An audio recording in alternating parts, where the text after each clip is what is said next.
Start verildi ve altılı Ganya'nın birinci ayağı başladı değerli izleyenler. Toplu bir çıkış oldu. 6 numaralı Petrino çıkışla birlikte liderliği aldı. İkinciliğe dıştan 10 numarada Ceyhan Bey girdi.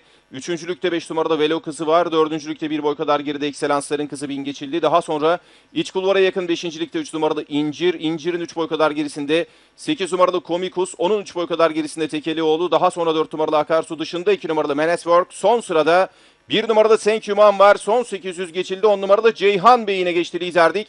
Ceyhan Bey farkı 2 boya kadar çıkardı. İkinciliğe dıştan gelen 5 numarada Velo Kızı sokuldu. 6 numarada Petrino üçüncülükte son 600 geçildi.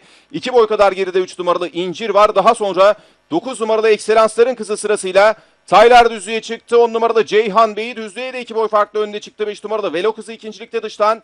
3 numarada İncir'in içeriden tekrar Petrino'nun atakları var. Fakat son 200'e yaklaşılırken farkı 4 boy yaptı. 10 numarada Ceyhan Bey, 5 numarada Velo Kızı ikincilikte daha geriden.